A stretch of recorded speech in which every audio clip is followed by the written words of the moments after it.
Welcome back, everyone. Let's talk about wood turning. Have you ever wondered what kind of things that you can make on a wood lathe? In this video, I'm going to be sharing a lot of projects that I've worked on over the years, and particularly spotlighting kit-based projects.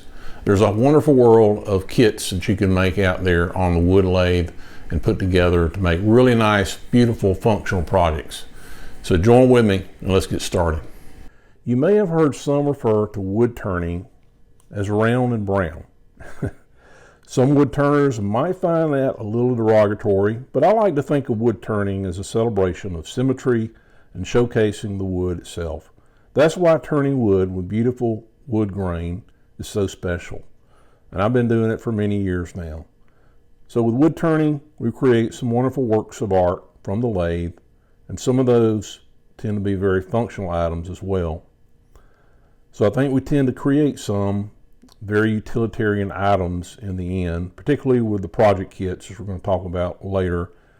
But we do have standalone items that we do that are made just totally out of wood. In my opinion, wood turning is a very specific form of power carving, so there's lots of overlap between wood turning and the world of wood carving. The way wood turners and hand carvers work with the grain is almost identical. Okay, so here are a few items that I have turned on the lathe that are totally wooden in nature. They don't have any kind of metal or kit associated with them. This is a bowl that I made a few years ago. It's made out of cherry, and we use it for holding candy and stuff like that. Here is a little what we call a twig pot, and I think it's a laminated piece maybe between perhaps walnut and maybe cherry. It makes a beautiful little gift for putting maybe a little flower in there. And then we have something like a spinning top, and this is made out of one of my favorite exotic woods is zebra wood. So there again, you can totally make functional items. But here's an example of what we call a project kit. Probably one of my favorite turning projects, a writing pen. And then the second one is going to be a bottle stopper, which I'll show you more of these that I made a little bit later. But here we bring wood and metal components together to create a very functional item, in this case a writing pen. Now this is a Civil War pen, which makes a wonderful gift for history buffs, by the way.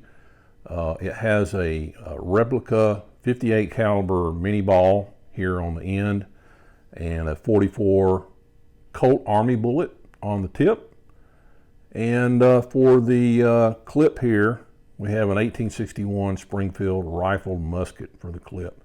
So a lot of this is just embodies the era of the Civil War, and again makes a great little gift for history buffs. For the wood body, of course, I turn the wood part on the lathe and then I press the metal parts in to create the pen. But this is made out of box elder, and it really turned out to have some beautiful grain patterns. So the pen kit comes with a variety of parts. Some are not shown because they're on the interior, like the brass tubing that's drilled and placed into the middle of the blank. But then you've got these metal parts on the end that are pressed in. Normally you buy these, these are called bushings. You buy these separately. These go on your lathe, and for some of you that are wood carvers, you're familiar with what is a stop cut. So these metal bushings essentially kind of act the same way. They act as like a little bit of a stop cut when it comes to using the lathe, and they keep you from cutting the wood beyond a certain limit. So these bushings here are designed to be the same circumference and diameter as these metal pieces. So everything comes together nice and flush when you put it all together. These pieces also give each pen, a very special theme, really, which allows you to make pens for different people in your life. Now, probably the next favorite kit that I like to make is the bottle stopper kit. And this is a great starter project for new turners, as they teach you how to create beads and work with the grain on the lathe using your tools. I personally like to use metal bottle stoppers. This happens to be a cone shape bottle stopper, but you can buy other shapes that are a little bit different than this.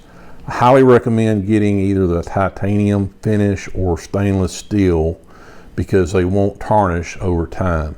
Now you'll notice that this has a threaded stud in it. So what I'll do is I'll drill the hole, of course, into the wood blank, and then I'll use this tap to create some threads in the hole in the wood blank. And then what will happen is we will screw the wood blank onto this, what I like to use is bottle stopper screw chuck.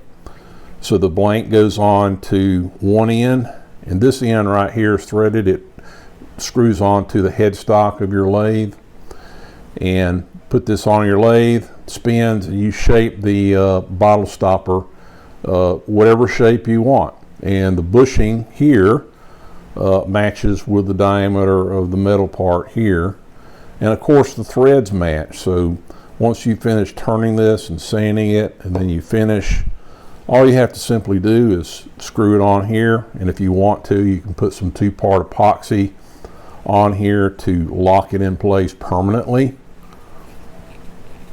But I really love these kits. They're really fun to make. If you're interested in making a bottle stopper, you can check out my detailed video tutorial. I'll leave a link in the description field. Okay, you may be asking, where do I buy these different kits? Well, I'm glad you asked. I use a company called Penn State Industries, and I get these monthly catalogs from them, and they just have, as you can see as I'm turning through here, a host of different kits. A lot of these, a majority of them, are different pin kits, but you know, as you thumb through here, see here are some bottle stopper kits that you can buy. And then you have other ones that we're fixing to talk about here in a minute. Other suppliers that come to mind are Crafts USA. Of course, if you have a woodcraft store or rocker store in your area, they're going to cover a lot of these same kits. They're going to have those. Turner's Warehouse is another good source of buying kits. So you have a host of different places where you can buy these. Again, they all come with their own instructions on how to turn, and in a lot of cases they may have a bushing associated with them or a specific type of spindle that maybe you have to apply to the lathe to, you know, get the part to add the dimensions to match up with the metal components. So sit back and enjoy my short montage here of different kits that I've made over the years. Some of these I have done videos on some of these, and I may have a tutorial on my website. Either way, I'll leave links in the description field. If you're a wood turner, feel free to comment about what kits you like to turn and assemble. If you're not a wood turner and you're curious and want to learn more about wood turning, I would encourage you to check out some of my beginner wood turning series, especially the series that I made on turning wooden writing pens. You might want to check that out. Anyway, on to the montage.